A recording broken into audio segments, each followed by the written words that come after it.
હે રામ, આજે તારા જ બનાવેલા તને બનાવે છે ને ગજબ. રામ મંદિરમાં એક નવા પ્રકારનો ભક્ત આવ્યો છે. એ ભક્તે નક્કી કર્યું છે, નક્કી એવું કર્યું છે કે બહારથી જોયો તો કપાળ એક મોટું તિલક, ગળામાં માળા અને હાથમાં પ્રાર્થનાની મુદ્રા. પણ ભગવાનને પ્રણામ કરતા કરતા તેની નજર સીધી જ દાનપેટી પર હતી. લાગે છે, તેને લાગ્યું હશે કે ભગવાન તો સર્વવ્યાપી છે, એટલે દાન પણ સર્વજન્મ માટે જ હોય, તમામ લોકો માટે હોય. ભગવાનને શું કરવું દાન? લોકો દાન પેટીમાં રૂપિયા નાખતા હતા અને આ મહાશયના મનમાં ગણિત ચાલતું હતું. આટલું તો ભગવાનને શું કામ હશે? હું જ થોડું સંભાળી લઉં. ચોરી કર્યા પછી કદાચ પ્રાર્થના પણ કરી હશે, હે રામ, મારા પાપ માફ કરજો, અને જો પકડાઈ જાઓ તો કોઈ ચમત્કાર પણ કરી દેજો. આવી સરસ મજાની ભાવના આ ભાઈ સાહેબના મનમાં ચાલતી હતી. પણ એક વાત ભૂલી ગયા, ભગવાનને દાનની જરૂર નથી. દાન તો માણસના મનની શ્રદ્ધા છે. દાન પેટીમાં રૂપિયા ચોરનાર માત્ર પૈસા નથી ચોરતો, એ હજારો ભક્તોની શ્રદ્ધા પર હાથ નાખે છે. દિવ્ય, ભવ્ય અને કરોડો હિન્દુસ્તાનીઓની આસ્થાનું પ્રતીક એવું અયોધ્યાનું ભગવાન રામનું એ મંદિર. રામના ચરણે ધરાયેલું દાન લૂંટાઈ રહ્યું છે. સિસ્ટમમાં સફેદ કપડાં પહેરીને બેઠેલા ઠેકેદારોએ કરોડો રૂપિયા અને સોનું, ચાંદી, કિંમતી ધાતુઓ બધું જ બઠાવી લીધું છે. મંદિર ટ્રસ્ટના મહાસચિવ ચંપતરાય એમણે રાજીનામું આપી દીધું. ટ્રસ્ટના પ્રમુખ મહંત નૃત્ય ગોપાલદાસજી, જેમને આ રાજીનામું આપ્યું છે. પરંતુ એની સાથે સાથે ટ્રસ્ટી છે ડોક્ટર અનિલ મિશ્રા, એમણે પણ રાજીનામું આપ્યું છે. ખેલ ખતરનાક થયો છે. મંદિરના નિર્માણના પ્રભારી ગોપાલ રાવને પણ મંદિરની વ્યવસ્થામાંથી હાંકી કાઢવામાં આવ્યા છે. અગાઉ ગુરુવારે મોડી રાત્રે ચંપતરાયના નજીકના રામાશંકર યાદવ, ટીનુ, એની સહિતના 8 લોકોની ધરપકડ કરાઈ. રામ મંદિરમાં ચઢાવમાંથી ચોરી અંગે ચાલી રહેલા હોબાળા વચ્ચે દિલ્હીના પૂર્વ મુખ્યમંત્રી અરવિંદ કેજરીવાલે શુક્રવારે રામલલ્લાના દર્શન કર્યા. તેમણે કહ્યું કે જેમણે પણ આ મહાપાપ કર્યું છે તેમને કડક સજા મળવી જોઈએ. તેમણે વધુમાં કહ્યું કે એફઆઈઆર ફક્ત એક દેખાડો છે, મોટા માથાઓને બચાવવાના પ્રયાસો થઈ રહ્યા છે. બીજી બાજુ સંજય રાઉતે પણ કહ્યું છે કે ઉદ્ધવે પણ રામ મંદિર માટે 1 કરોડ રૂપિયા અને 4 કિલો ચાંદીની ઈંટનું દાન કર્યું હતું. આટલા વર્ષો પછી પણ ટ્રસ્ટ તરફથી કોઈ જ રસીદ નથી મળી. તે ઈંટ ખરેખર ગઈ ક્યાં? જવાબદારી નક્કી કરવાનો સમય આવી ગયો છે. હવે એ જવાબદારો કે જેમની પર પોલીસે અત્યારે સકંજો કસ્યો છે, એક પછી એક લોકોના નામ તમારી સામે લઈને આવી રહ્યા છે, એમની જવાબદારી અને એમના કરેલા પાપો. આરોપી નંબર 1 છે અનુકલ્પ મિશ્રા. મંદિરમાં જવાબદારી હતી ગણતરી કરવાના રૂમમાં પૈસાની ગણતરી કરવી. એ રૂમમાં એ સામેલ હતા. એમના પર આરોપ છે કે ભાઈ સાહેબે રૂપિયા ચોરીને સીધા બાથરૂમમાં છુપાવી દીધા અને થઈ ગયા લખપતિ. બીજા એક મહાશય છે જેમનું નામ છે લવકુશ મિશ્રા. આ ભાઈ સાહેબની જવાબદારી ફિક્સ હતી. ચઢાવા અને રોકડની ગણતરી કરતા સ્ટાફનો એ સભ્ય હતો. આ ભાઈએ એવો ખેલ કર્યો કે માલ સીધો ઘરે ગયો અને નોંધાયો મંદિરમાં. કરોડોની સંપત્તિ બનાવી છે. 12 લાખ રોકડા એના ઘરમાંથી મળી આવ્યા છે. આવા તો ખૂબ બધા ખેલાડીઓ છે, લગભગ 150 લોકો.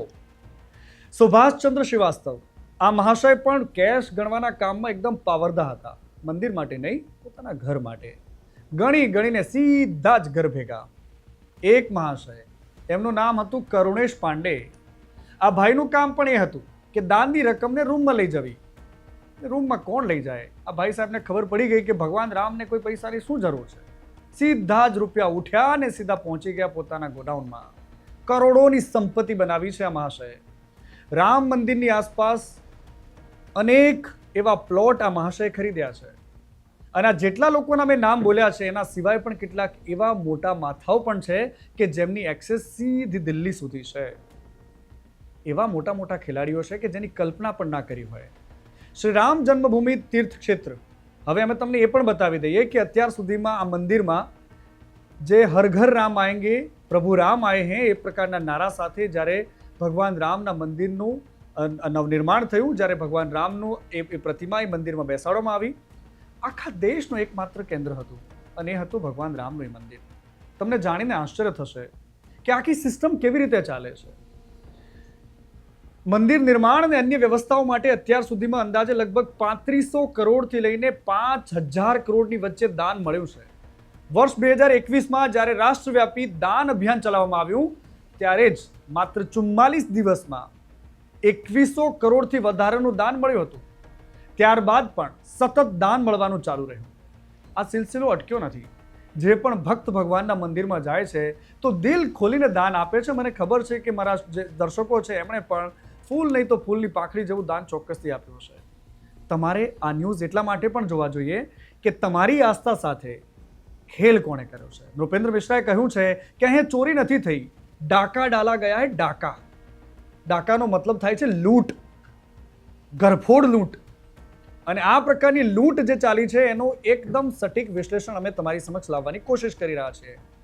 આખો વિડીયો તમારે જોવાનો છે, પરંતુ સૌથી પહેલા તમારે મારી ચેનલને સબસ્ક્રાઇબ કરવાની છે, લાઇક પણ કરવાની છે, અને જો તમને અમારું કન્ટેન્ટ પસંદ આવે છે તો તમારે શેર પણ કરવાનું છે. અત્યાર સુધીમાં અંદાજે 10 કરોડથી વધારે ભક્તોએ રામ મંદિરના દર્શન કર્યા છે. 10 કરોડની વાત કરું છું, મતલબ કે સવા ગુજરાત, આપણા ગુજરાતની જેટલી સંખ્યા છે એના કરતાં પણ વધારે, એટલે કે 10 કરોડ લોકોએ ભગવાન રામના દર્શન કર્યા છે. સામાન્ય દિવસોમાં દરરોજ અંદાજે 1 લાખથી લઈને 1.5 લાખ લોકો અયોધ્યાની પાવન ધરતી પર આવે છે. તહેવાર હોય, દિવાળી હોય કે પછી ખાસ વિશેષ પૂનમ હોય કે પછી રજાના દિવસો હોય, તો આ સંખ્યા લગભગ 2 થી લઈને 3 લાખ સુધીની પહોંચી જાય છે.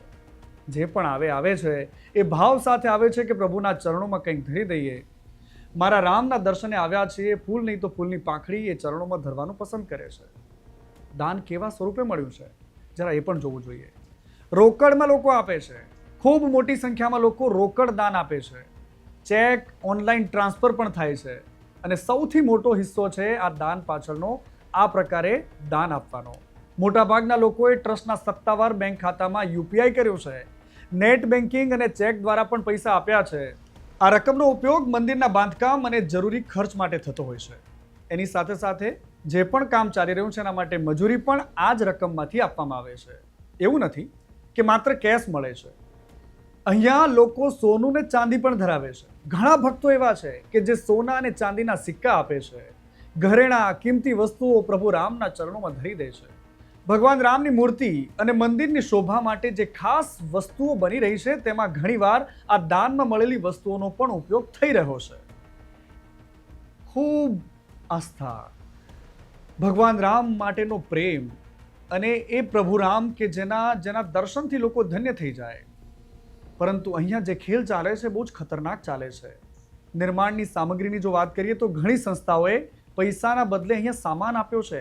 જેમ કે મંદિરના સ્તંભો, એના માટે ખાસ પથ્થર, લાકડું અને મંદિરના પરિસરના વિકાસ માટે જે પણ સામાનની જરૂર પડી એ ખુલ્લા હાથે ભક્તોએ આપી છે.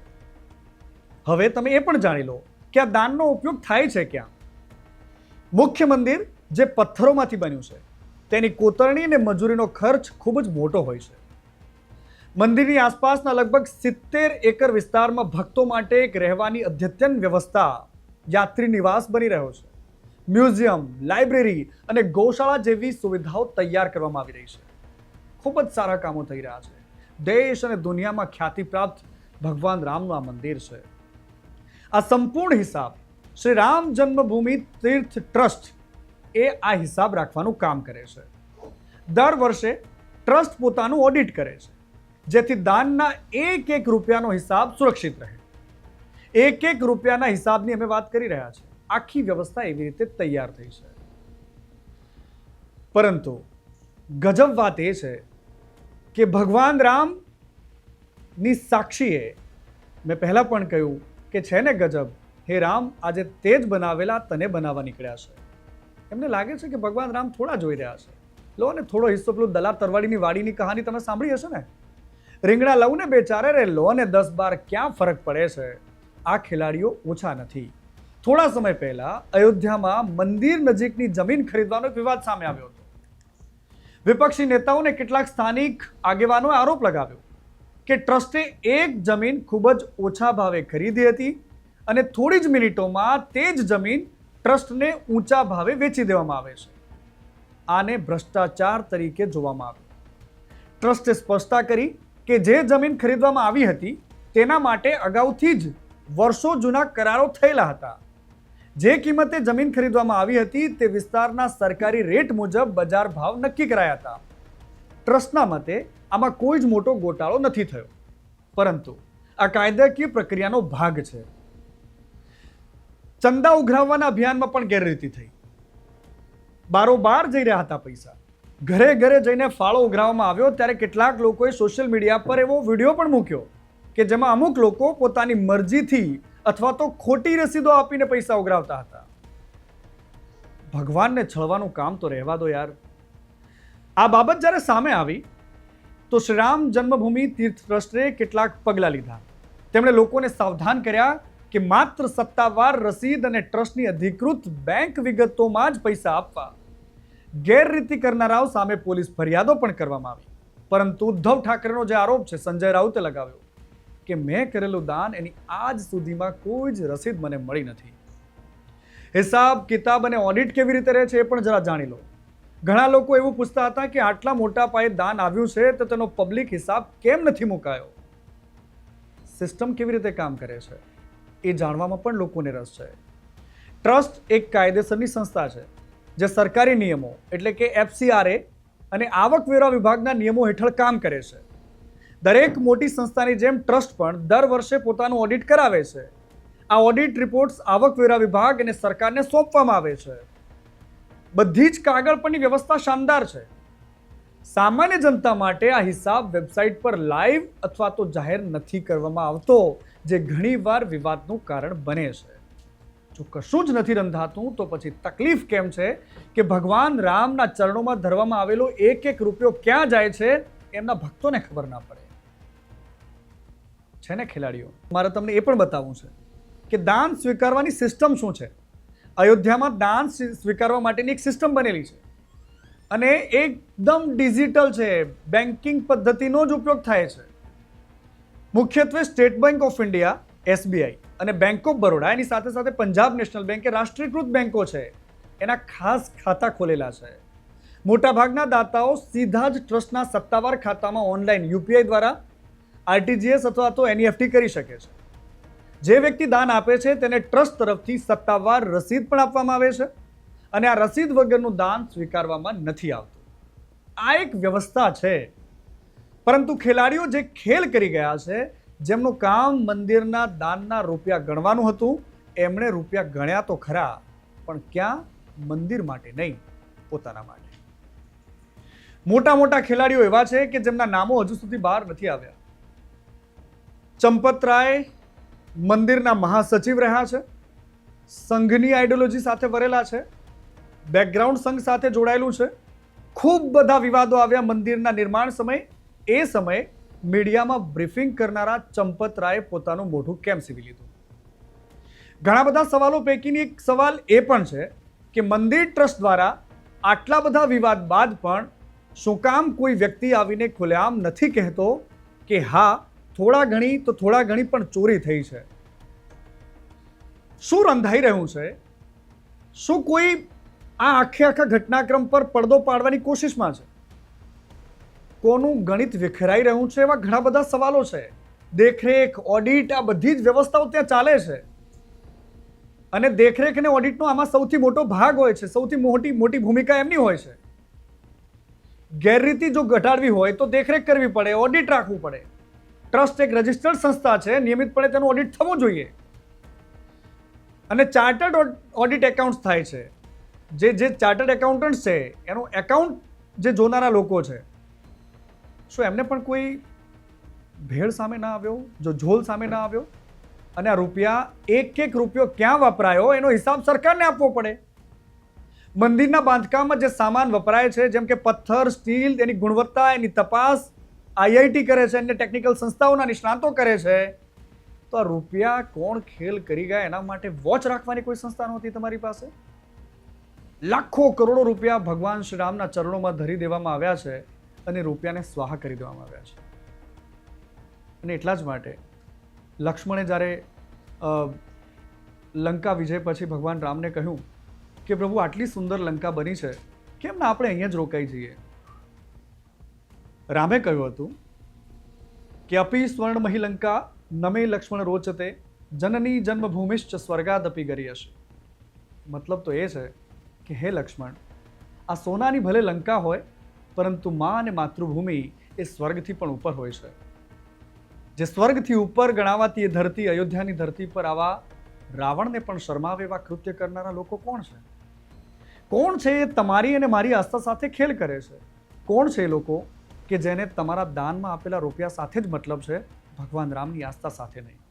અને હા, ફરી એકવાર હું તમને વાત કરી દઉં, માત્ર અયોધ્યાનો મુદ્દો બહાર આવ્યો છે એટલા માટે એની ચર્ચા થાય છે. દેશના અનેક મોટા મંદિરો છે કે જ્યાં અરબો કરોડો રૂપિયાના વ્યવહાર આવી જ રીતે ચાલે છે, કોઈ જોવાવાળું નથી. ધર્મ અને આસ્થાની આડમાં તમારા શ્રદ્ધાથી મૂકેલા દાન સાથે જે ખેલ થાય છે એ જોવાની જવાબદારી સનાતનીઓએ લેવી પડશે, એ અવાજ ઉઠાવવો પડશે. સનાતનીનો મતલબ એ નથી કે તમે ભગવાન રામની કે ભગવાન જે આપણા જે દેવી દેવતાઓને આપણે માનીએ છીએ, આપણી આસ્થા કે જે આપણો ધર્મ છે એની વાતો કરવી. તમારી સાથે થતા ઝોલ સામે પણ અવાજ ઉઠાવવો પડશે. ભગવાન રામે પણ ઉઠાવ્યો છે અને કૃષ્ણે પણ ઉઠાવ્યો છે. આપણા તમામ દેવી દેવતાઓએ હાથમાં જ્ઞાન માટે પુસ્તકો પણ રાખ્યા છે અને બીજી બાજુ શસ્ત્રો પણ રાખ્યા છે. એ વાત પણ આપણે સમજવી પડશે. મંદિરોમાં થતું દાન એ તમારા ને મારા પરસેવાની કમાણીનું છે. એ આસ્થા સાથે આપણે પ્રભુના ચરણોમાં મૂકીએ છીએ. અને હા, છેલ્લે મારે વાત એ પણ તમને કરવી છે, અમે કોઈ આસ્થા, શ્રદ્ધા કે ભગવાન પ્રત્યેના તમારા વિશ્વાસના વિરોધી નથી. વિરોધ એ વાતનો છે કે આપણે જે આંખ બંધ કરીને દાન આપીએ છીએ તો એ દાનનો ઉપયોગ ક્યાં થાય છે? તમે કોઈ પણ દેવી દેવતા, કોઈ પણ ટ્રસ્ટ, કોઈ પણ સંપ્રદાયમાં માનતા હો, તમને છૂટ છે, પણ એ રૂપિયો ક્યાં વપરાય છે એનો હિસાબ માંગવાની ત્રેવડ તમારે રાખવી પડશે. જો તમે પરમ ભક્ત હો તો પણ. જે મંદિરમાં તમે દાન પેટીમાં રૂપિયા મૂકો છો, એ મંદિરના પૂજારીઓ થોડા દિવસ પહેલા શરીર પર એક વસ્ત્રમાં ફરતા હોય, એ પૂજારીઓ અચાનક જ કરોડોની ગાડીઓમાં કેવી રીતે ફરતા થઈ જાય છે? આલિશાન મહેલોમાં રહેતા કેવી રીતે થઈ જાય છે? સવાલ પૂછવાની હિંમત આપણે ઊભી કરવી પડશે. જો તમને મારો વિડીયો પસંદ આવ્યો છે તો અમારી ચેનલને સબસ્ક્રાઇબ કરવાનું ભૂલતા નહીં. ન્યૂઝ ગુજરાત પર જે તમને તમારી સ્ક્રીન પર જે દેખાય છે ત્યાં ખૂણામાં જાઓ, સબસ્ક્રાઇબ કરો અને આ જ પ્રકારના રિસર્ચવાળા વિડીયો તમે જોવાનું પસંદ કરો છો તો બિલકુલ તમારા મિત્રોને આ પ્રકારના વિડીયો શેર કરો. નમસ્કાર.